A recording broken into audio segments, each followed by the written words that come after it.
Let's wait for some people to jump in here. Oh, there were people in the waiting room. I love that. Hi. Oh, I can. Hi, Elizabeth, Heather, Megan, Neil. We're so excited that you are here, Aubrey. Sarah. We're so excited you're joining us. If you don't know, I'm typically two very different people who are never usually the face of workforce at Question Pro, but I'm Crystal Weiss. I'm the director of marketing here, and I'm so excited to be joined today by Eric Isle. Is that right? You nailed it. You nailed it, Crystal. Great. Um, for all of our attendees, we have a surprise for you. If you scan this QR code wherever you can see it on your screen, you will be able to get a free complimentary book of Eric's, which we're very excited about. So make sure you scan the QR code. Also, do let us know where you are in the chat. I'm based in Austin, Texas, and it is going to be a warm 80 degrees to get today. Eric, where are you based out of?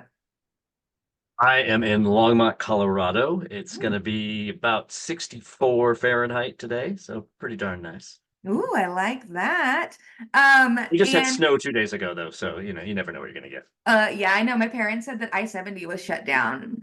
Anyways, Yep. personal side notes. If any of you are living in Texas or Colorado, we are glad you are here. But if you're, based somewhere you find interesting, let us know in the chat. You can also put other messages in the chat, whether you have questions, whether you have concerns. I don't know how to address concerns, but I can address questions.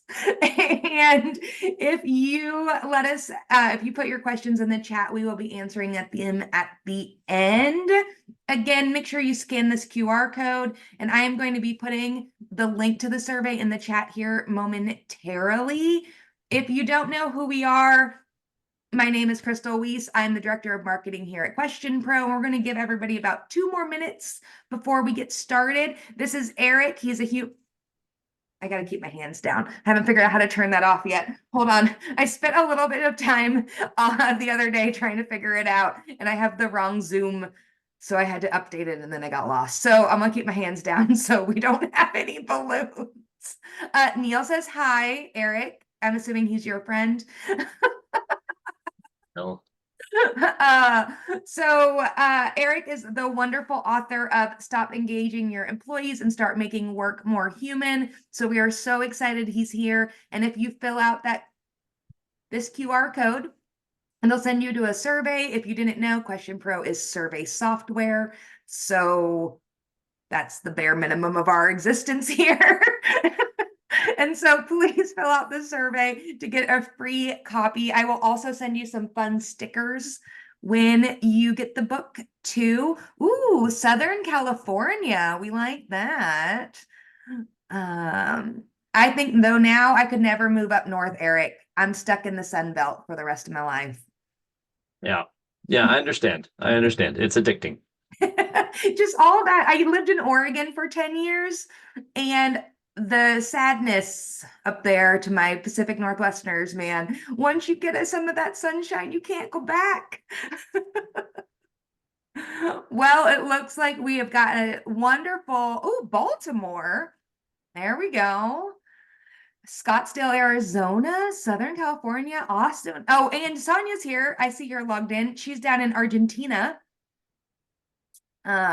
So we are so excited that y'all are joining us from all over, and we cannot wait to talk to you today a little bit. Man, I just love a good chat. Great job, guys. Knoxville, Tennessee, Carlsbad, New Mexico. Awesome, y'all. Well, again, I'm Crystal Weiss. I'm the director of marketing at Question Pro and the chief Swiftonomics expert. If you want to talk about that later. And then Eric is You do want to talk about that. You do. just Google Question Pro and Taylor Swift and you'll see it all. Eric is here and he is going to be sharing some of his amazing insights. He's also a DJ, I guess. I should have had you do a little set for us at the beginning. Next time. Next time. Next time. So Eric, why don't we get started? And I cannot wait to hear what you have to bring us today. Absolutely. Thanks, Crystal. Of course.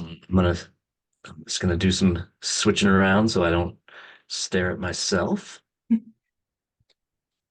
There we go. All right. So I just want to start by saying something that is mm, potentially uh, confusing.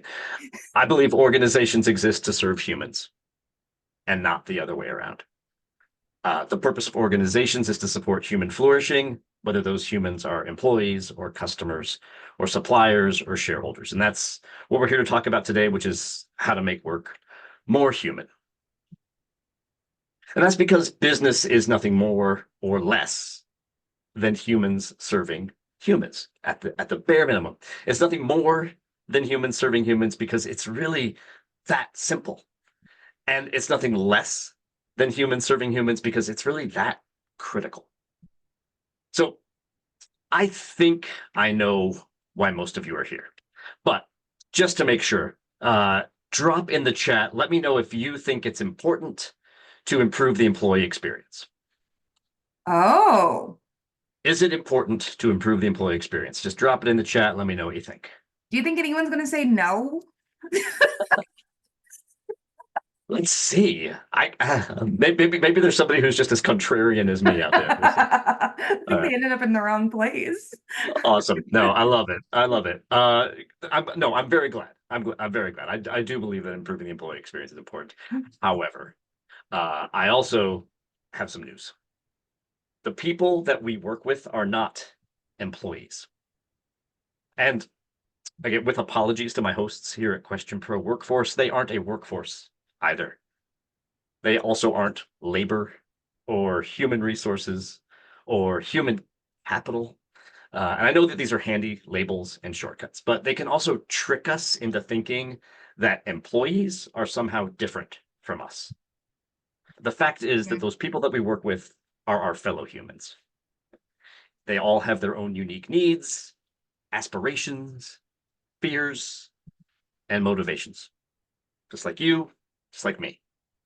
And this is important because in today's workplaces, and I think you all know this, value is created through human interactions. Now, I'll just explain what I mean. There's been a bunch of management crazes over just my working career. And through those management crazes, low value work has been optimized, it's been eliminated, it's been outsourced, it's been automated, and I've been a part of all of this. And what's great about that is that actually leaves humans to do the really important work.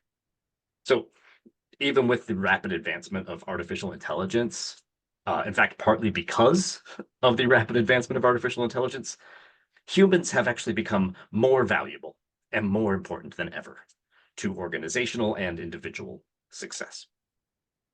And I believe that this makes human-centric workplaces business imperative. Mm. We are creating value through human interaction. So if we're not being human-centric, we're not doing good business. Try to use some of those Zoom reactions. Let me know what you think. You don't just want my like slightly like Get thoughtful. the balloons going. Uh, yeah, but yes, awesome. Raise your hand, do whatever you can. Just let me know. Yes, I love it. Thank you. I love Jason. People equal people. That's right. Absolutely. Um, so yes, so human-centric workplaces are a business imperative. But what's more, psychological research and also just plain common sense have shown that what we experience at work crosses over into other areas of our lives. And it spills over onto our family, our friends, our neighbors, even strangers who we're cutting off in traffic.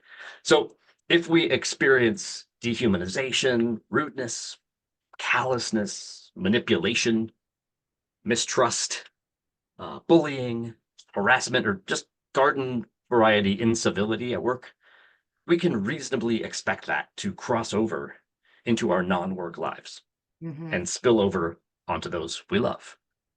What happens at work does not stay at work. And I believe that this makes human-centric workplaces a moral imperative. Let me know in the chat if you think that's I true. activated reactions. You should have Thank them. you. Awesome. Thank you for using reactions. I love it. Yep, use the reactions. Let me know what you think. There they go. Okay. All right. Awesome. So, more to the point. As I said just a few minutes ago, organizations exist to serve humans. Now, the dominant global economic system measures success primarily with money. But that money is actually a metaphor for what we're doing to support human flourishing. So whether you're talking about improving customer satisfaction or improving the employee experience, what you're really talking about is increasing human flourishing. That's actually what we're here to do. And I think this makes human-centric workplaces a survival imperative. I'm a huge hip hop fan. Tupac said, "Holla if you hear me. Holla in the chat if you hear me."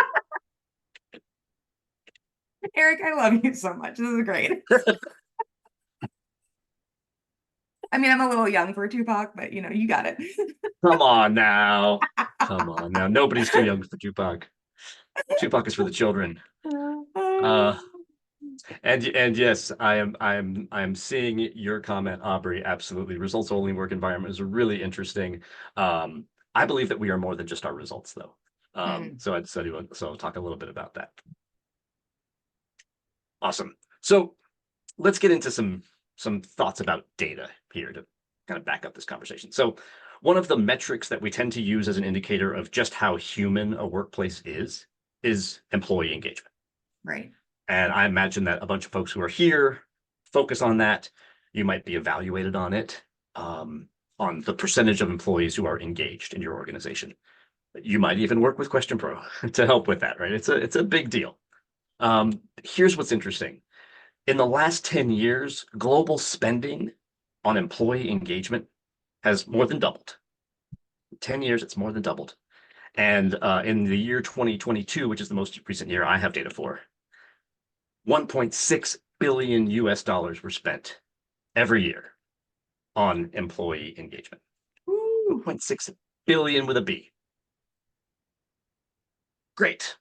What does that investment get us? Well, according to Gallup's research, in those same 10 years, the percentage of employees globally who are still not engaged at work has decreased, but by just 5 percentage points. Just 5 percentage points with doubling the investment. And what's even more surprising, here's the whole data from when Gallup started tracking this globally in 2009. They first started publishing these numbers. The percentage of people who are not engaged, which is that top yellow line you see here, the percentage has actually only gone down 2 percentage points from when they started to their most recent data, from 61% to 59%. Oh. It's not a great story. It's I'll not a do a great story. verbal reaction of like, whoa. It's alarming. It should be alarming. So here's the thing. And I'll just say this parenthetically. I won't spend a ton of time on it, but another metric that tells us something about kind of how human a workplace is customer satisfaction. And as you all know, that's another metric that gets a ton of executive attention, probably more than employee, and a lot of investment. Now, I would love to see some guesses or hear some guesses of how much customer satisfaction has increased in the last 10 years.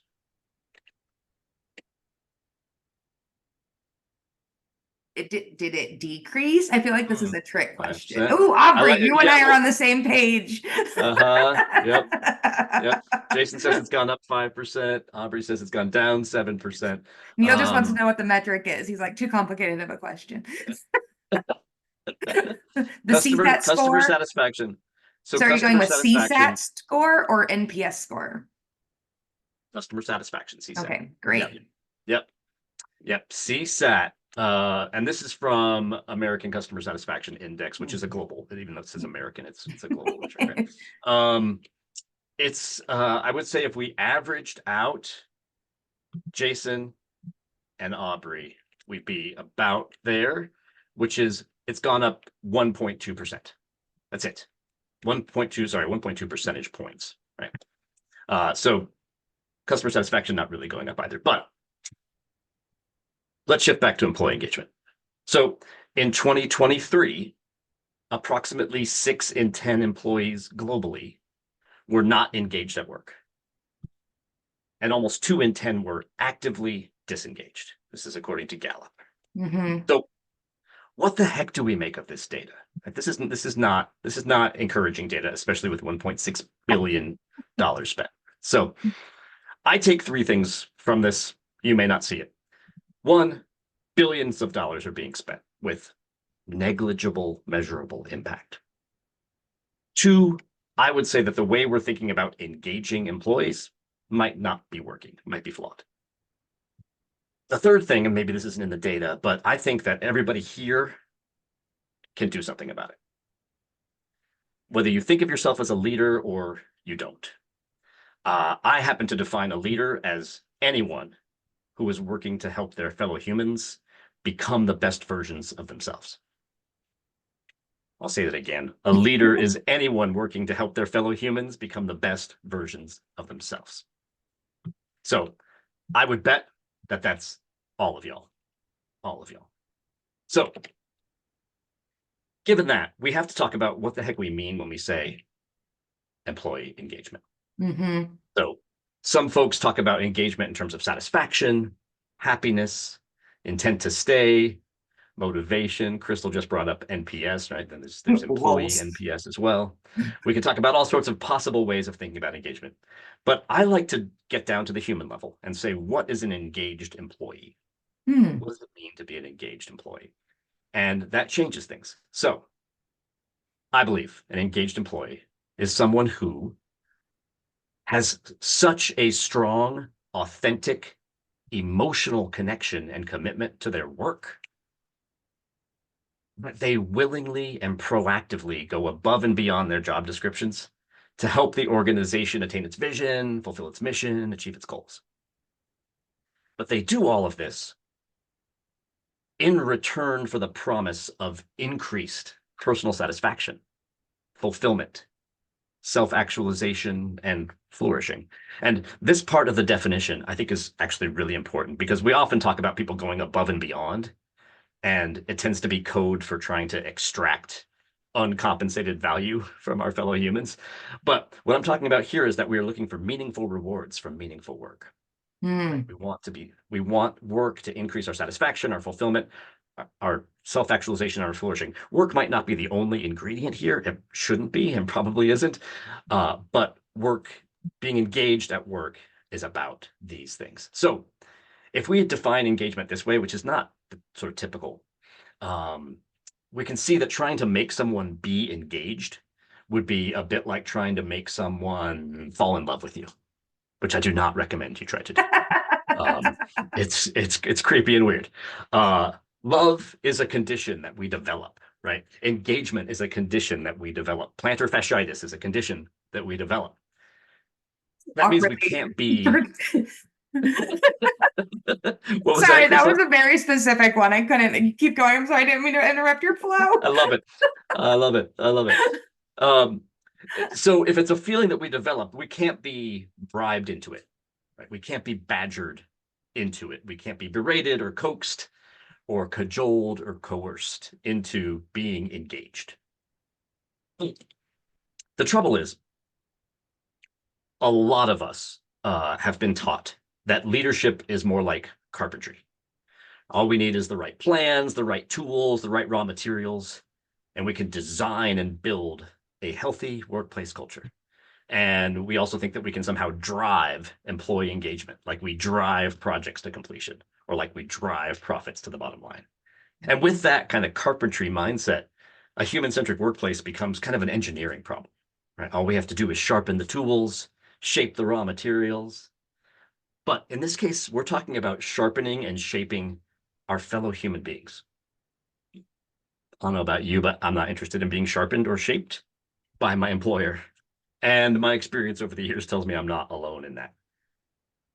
With a carpenter mindset, we as leaders find our job is to get people to do things that they don't want to do. And we tend to try to do that through bribing and badgering and berating. and coaxing and cajoling and convincing and coercing. Let me know in the chat if you know somebody who's a carpenter at work, or if you yourself find yourself as a carpenter at work. No Hmm. shame in it. That's what most of us have been taught. Everything you read about culture, if you go out searching for culture, you'll see words like design and build culture. Right? You'll see words like engage employees. It's totally normal. It's what's happened to all of us. I will tell you a little story about why this doesn't work. So, a few years ago, I was invited by a large tech company that you would have heard of to tour their new customer service call center. They were so proud of this facility that they wanted to show it off.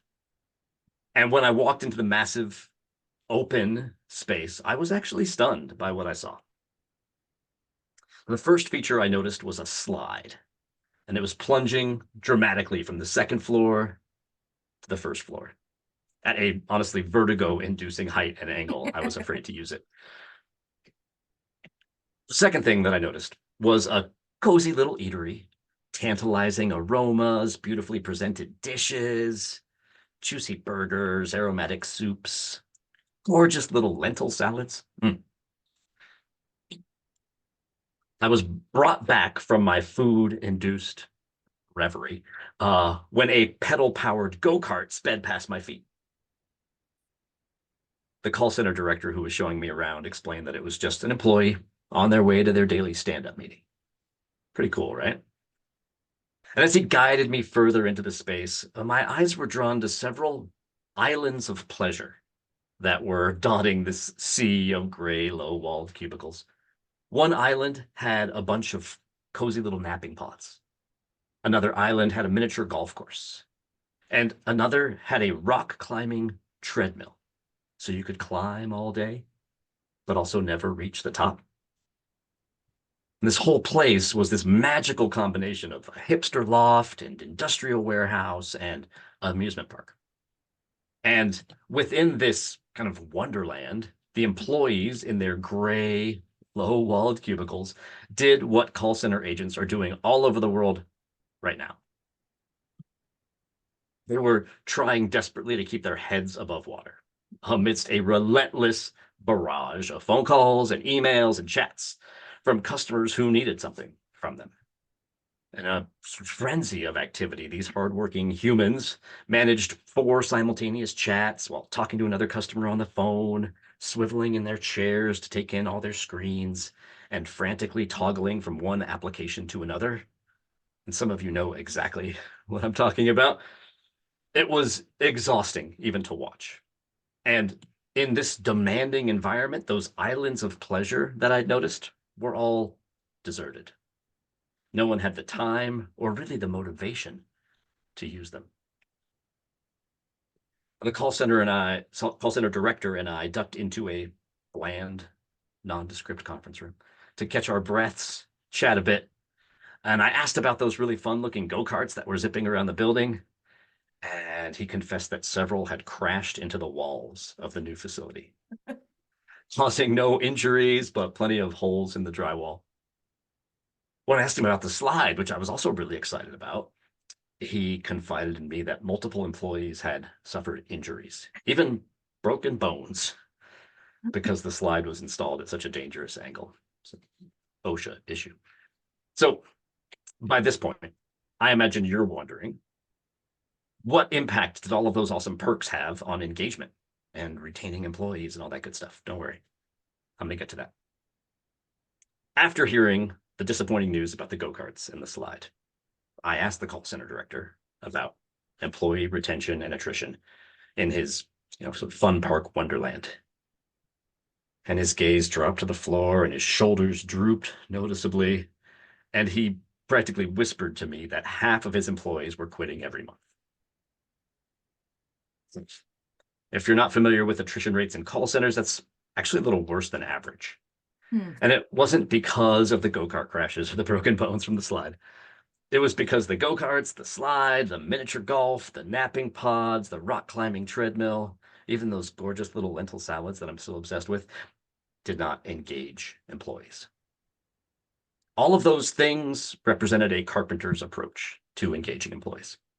They were attempts to distract employees from a really difficult and sometimes dehumanizing work environment and to somehow buy their emotional connection and commitment. And it didn't work. And that's because human-centric leadership is less like carpentry and more like gardening. Our workplaces, like gardens, are volatile, they're uncertain, they're complex, they're ambiguous, and most importantly, they are emergent environments Mm. in which a lot of the factors that influence the outcomes are outside of our control. Anybody here garden? Anybody here a gardener? I have 4 plants. Failed gardener? I tend to kill plants, so I'm no expert on gardening. But here's what I know. If you're gardening, you can't say, I want 12 cucumbers to grow over here. Or I want 5 sunflowers to grow over there. A gardener doesn't control those things. They don't control the sunshine. You don't control the rain. So what does a gardener do? A gardener focuses on cultivating the conditions in which it's more likely that flowers will bloom, that fruits and vegetables will flourish, that all the beautiful plants will gradually crowd out the weeds. The gardener does this by consistently practicing just a few disciplines over time. Planting and pruning, fertilizing and feeding, watering and weeding. Now, at this point, sometimes people think I've just driven this metaphor into the dirt, but I, thank you, Crystal. I do want to point out, I love etymology. I look at the origins of words all the time. And when I look at the origin of the word culture, I see that it comes from the Latin verb colere, which means to tend, guard, till, cultivate. So when we talk about culture, which is a word that a lot of us use, but we don't always define, we're talking about cultivation. And the workplace is a garden, y'all. All right, so what does all this mean for you and why you've come here today? How can you start to make work more human as a gardener instead of as a carpenter? Like a gardener, you are going to collaborate with nature and practice a few key disciplines to cultivate the conditions in which it's more likely that humans will flourish. I think of these disciplines as the leadership equivalent of planting, pruning, fertilizing, feeding, watering, and weeding. They all start with E to make them easy to remember, and not just because my initials are EE, but because it's easy to remember. Shout out, by the way, while I'm here, these illustrations are by Chantel Bota. She's incredible, so look her up. Now, looking at these 6 disciplines, I'm going to get into these. I'm going to go quickly, though, because we don't have a ton of time. There's a ton more information in the book, which you will receive if you're here with us live. Stop Engaging Employees. But really, if you're trying to help your fellow humans become the best versions of themselves at work, these 6 disciplines are what you'll need. So let's get into it. The first discipline is empathize. Mm-hmm. And this is no surprise, right? We have to understand what other folks are experiencing. So in this discipline, we as leaders are listening deeply to develop cognitive empathy, to develop affective empathy, to develop compassionate concern for what our fellow humans experience in the workplace. And more concretely, to make this really check the box, we need to develop an understanding of what our fellow humans need to be successful and what's getting in their way. I will say surveys can be a huge help here.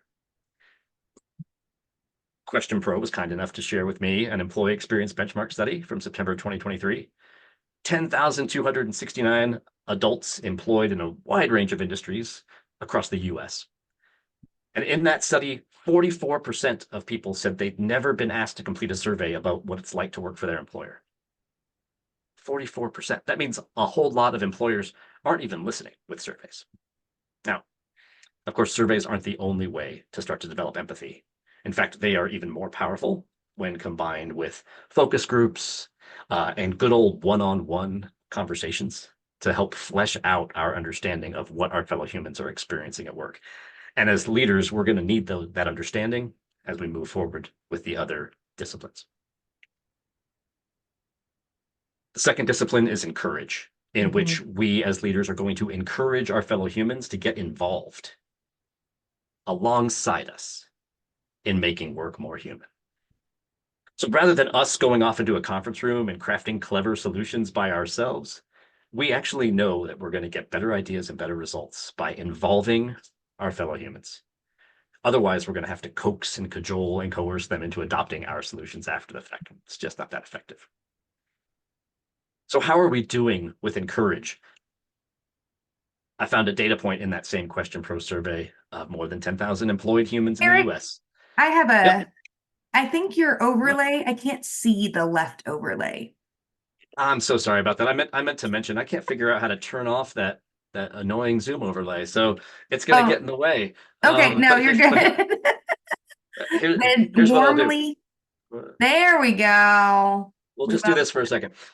There we go. All right. So in that Question Pro survey, it was asked, employees are invited to contribute their ideas and suggestions for decisions that impact them. And fewer than 2/3 of folks agreed with that statement. And again, I know that these statistics can be sad. I'm not saying this to shame anyone, but just to illustrate the opportunity that we have to make work more human. Mhm. All right, the third discipline is educate. So with educate, we are attempting to develop a shared understanding across the organization about what's important right now, why it's important, and what each of us can do to support it. This is really important because when we want employees to be engaged, what do we want them to be engaged with? Well, with what's important, why it's important, and what they can do to help. So this kind of education does not happen through one-way broadcast communications. It doesn't happen through training classes where people get lectured at. It happens through structured and intentional conversations and dialogue. So educate is about having those dialogues to reach that level of shared understanding. The fourth discipline is enable. This is where we take what we learned from empathize to make sure our fellow humans have the knowledge, the tools, the skills, the resources that they need to be successful in their work and in their jobs. Something that I noticed that made me very sad with the shift to remote work is that a lot of organizations started to focus on ways that they could surveil and keep an eye on their employees. And enable is asking you to shift from backing employees, from tracking employees to backing employees. Shift from tracking employees to backing employees. This is what we need to do to make sure that our fellow humans have what they need to be successful. Let me pull this stat over here. Perfect. There you go. Going back to that Question Pro survey, more than 1 in 5 respondents did not agree with the statement, I have the necessary tools and resources to complete the work I'm given. More than 20%, 23.17%. That might not seem like a big number, but think about what it actually means. If 1 in 5 people do not feel like they have what they need to be successful, is it any wonder that they're not engaged? So that's what Enable's all about. The fifth discipline is empower, and it's kind of the powerful sister of enable. Here we take what we learned from empathize, but this time we're focusing on removing roadblocks, removing obstacles, removing friction, anything that's getting in our fellow humans' way as they try to help the organization attain its vision and fulfill its mission and achieve its goals. And this often for organizations that I work with involves looking at policies and processes that have stood around for a long time and finding the unintended consequences that are actually making it harder for our fellow humans to do what we say we want them to do. So empower is really about greasing the skids, making it easy for our fellow humans to do great work. And the sixth and final discipline is embrace. Embrace, we are noticing and celebrating the attitudes, mindsets, behaviors, and outcomes that our organization needs. And here I want to come back to Aubrey's point about the results only work environment. The results are outcomes, but also we're looking at attitudes, mindsets, and behaviors, which we don't always take the time to notice and celebrate. Now here, this isn't about carrots. This isn't about sticks. It's not about Pavlov's dog. We're not treating people like animals.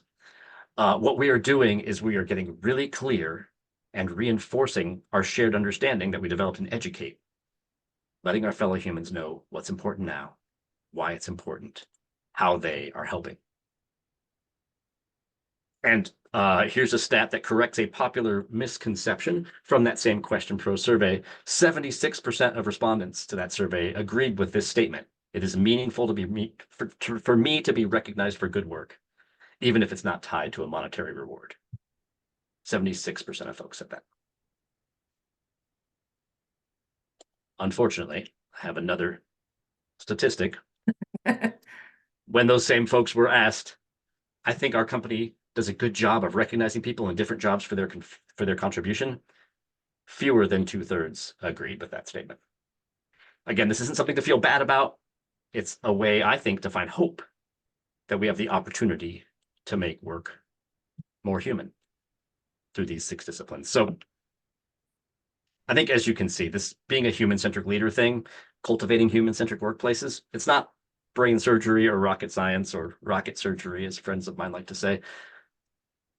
You might even be thinking, like, this is all common sense. I knew everything that Eric already talked about today. I already knew that.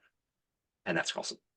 But I do hope that thinking about it in this way, thinking about the gardener and the carpenter, helps you kind of shift your mindset a bit, gives you a new way of thinking about your own role within the organization.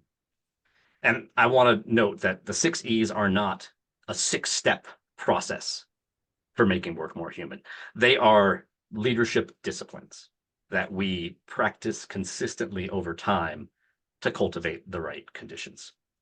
When we do this, we can sort of stop doing engagement to people and start cultivating engaging conditions with them that will help make work more human. In addition to the book that you will receive, you can scan this code to get a free little 6 E's worksheet that will remind you of what these 6 E's are and help you think through what you're going to do about them.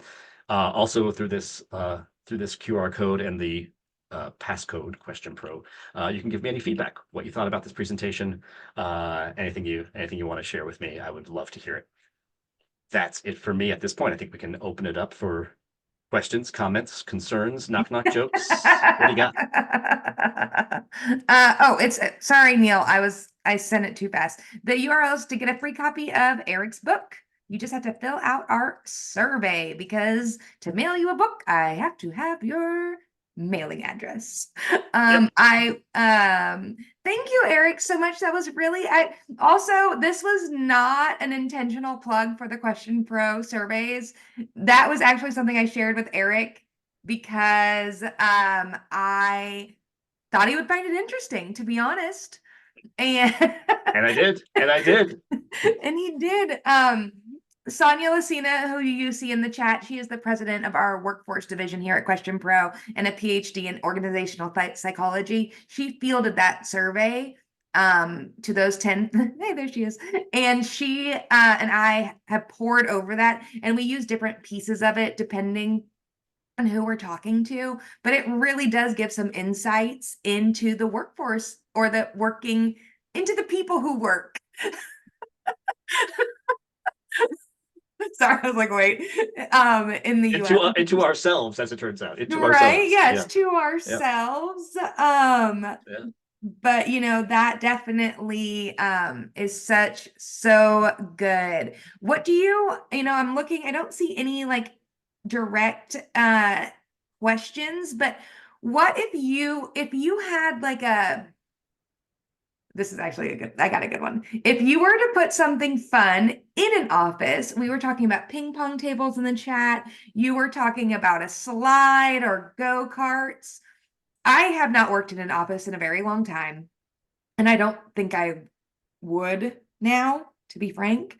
But if you were to put something in there as a guy who goes to them and looks at them, what do you think is actually fun for people who have to go to an office to work? Gosh. Yeah. Okay. I'm gonna just take apart your question. I'm sorry. No, you're good. Because first of all, it depends, right? And then this is my answer to every question, right? But I think asking the folks who work there would be the place to start, because what we assume is often wrong. This is why a lot of office ping pong and foosball tables go unused, because we don't realize what it is that people actually want. And the other thing that I would say is that if people don't believe that they are expected to have fun at work, they're not going to do it. And so if they haven't been given them, if they're being given the message that their job is to persist and endure and work hard and long hours, they are not going to use whatever fun you provide. So we have to shift backward a bit and say, how are we creating the expectations that we want folks to have fun in the workplace?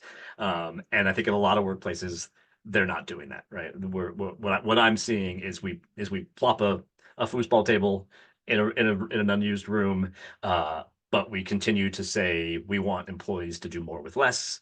We want Mhm. them to work longer and harder. And I just don't think that that's going to be a sustainable way for us to move forward. Eric, how about this? Probably only an anecdote for me, but Mm. I am on I date online dating because that's what you have to do in this generation. And there are always men are always on there going like, I want a girl who's fun or a girl that laughs. And I'm like, who doesn't want to have fun and who doesn't want to laugh? Like, why is that a bare minimum expectation? But you're right. Question Pro specifically, we're like I literally like part of our mantra is like have fun, do shenanigans, right? Like we really lean into that. And I think that as leaders, that's something like that we demonstrate. So it's not hard for us to have the idea of having fun. Mhm. But are there just not fun people out there? Here's what I think. I think that the idea of fun at work can feel wrong to some folks. Oh, And I think that can go back to the whole idea of empathy, which is how are we centering ourselves around humans. I'm aware of at least one leader I spoke to recently when I asked what it would mean to be kind to their employees. The leader's response was, I don't have time to be kind. And unfortunately, that can be a reality when a workplace feels frantic, when there feels like there's always urgency, when it feels like we have to do more with less. yeah. Um, I don't like that. yeah. Anyway, I got so many thoughts, but I'm going to keep them to myself because Kathy has a question. As a mid manager, how do you recommend approaching upper management with the idea of human centric leadership when they practice imposing their ideas on employees that are impacted and who could provide productive input? Yeah. I see you, Yeah. mid It's manager Kathy. Same boat. Let's go. totally. And I love that. I love that question, Kathy. And I'm not going to pretend like I have all the answers here, but I will say that what I have seen work is show, don't tell. Right. I mean, I've been here telling you all for the past half hour, uh, but but showing a success with involving employees in something is a great place to start. It can be something small, but start with a problem that actually matters to that upper management, involve employees in helping to solve it, and show the results. And that's what I've seen actually works is show what you've done. Um, I will say I want to just acknowledge Aubrey's comment Oh yeah, about me the and Sonia side chatted about you, Aubrey. Sorry. We're nice. like, So when the surveys say more pay, here's what I would say. The survey, again, is only part of the story. Understanding what employees are actually going through, why is that coming up as a pain point? Um, it's often not what's being presented. It's often not. Pay is a proxy for our feeling valued and appreciated. And of course we need it to pay our bills. Of course we do. But it's worthwhile to work with employees to understand a bit more about what's really underneath that survey result. yeah. I think that we definitely, so at Question Pro, we send out a yearly survey. It's how we got half day Fridays in the summer. Shout out to that amazing, the best outcome of those surveys. But there is so often it was like, oh, well, people weren't feeling like our development tracks were right. So it's like, well, we're a pretty flat company, but Sonia implemented learning budgets for the year. So we may not be able to do a promotion track with you because we're 300 people. There's only finite amounts where to go, but we can help you increase your skills by by paying for you to go to a class or do something. And that really helped change some of that scoring, is what we saw. Mm, that's awesome. Thanks for sharing that, So Crystal. yeah, That's really good. I mean, that's half my job is to care. um, At least. at least half of it. Is there any we used our certificate to Great Place to Work, but last year we lost it because we couldn't afford it. That's a bummer. Yeah. Yeah, these and I'm no shade at Great Place to Work. I think they do some really awesome stuff. And when it's a sort of pay to play situation, I'm always a little bit sad. Because Yeah. yeah, if you can't if you're a small organization that can't pay to participate, then you don't get to put that on your recruiting materials, and Yeah. It's a that's rough. little, it is, something that I used to work in startups, and that was always one of those things where you're like, we have no money. We're great. Absolutely. Well, Eric, if there are not any you guys, I'm so grateful for all you in the chat. You are really killing it, being engaged. There are Yes. a lot of these webinars that me or Sonia, I'm sure Eric's been on them, where no one chats. Yep. So I really appreciate y'all. Eric, what is I know you had so many good nuggets in there, but what can you leave people with as we go forth? Yeah, yeah, thank you for that. So, the most simple thing that I say, like if you want to go do one thing, uh, as a sort of heart-centered leader, is start monitoring your own talking to listening ratio. And I know that this is ironic considering I've just been talking. But for leaders, when you're in that situation with fellow humans in the workplace, trying to do more listening than talking is a big shift. It's a big shift. And by the way, that can be countercultural in some organizations because the leader is expected to be the one who does all the talking. And I encountered a workplace recently in which the policy was we start with the person with the least seniority. That's the person who speaks first in any given meeting, which I really love. It's a great way of making sure that folks who've been around for a long time don't just dominate the whole conversation. So Mhm. I would just say, let's all try to listen more than we talk. I love that. Thank you so much. And thank you to all of our attendees. Please, oh, hold on. I'm going to share it one more time before we go. Let me, please make sure to get a copy of Eric's book. We will be sending that out. I will be mailing that out. I'm just going to pop the QR code up one more time if you can see that. Please make sure to get a copy of it. We will also, if you have anything else you need in there, please feel free to reach out to me or Eric or Sonia. All of us care about, I mean, I'm the director of marketing and I may just be here to host, but all of us care about employee experience, employee engagement. We really want to make people happy with what they're doing in their life because I love what I do because I love it. I could do marketing anywhere. I choose to do it at Question Pro. And we're just really passionate about that. So if you want to learn more about how to make work more human, get the book from us as a gift and then reach out to any of us. We'd love to chat with you. Yeah, thank you all so much for being here. And thanks, Question Pro, for having me. Thanks, Crystal. It's been Of course. really Have a fun. great day, y'all. Take care, y'all.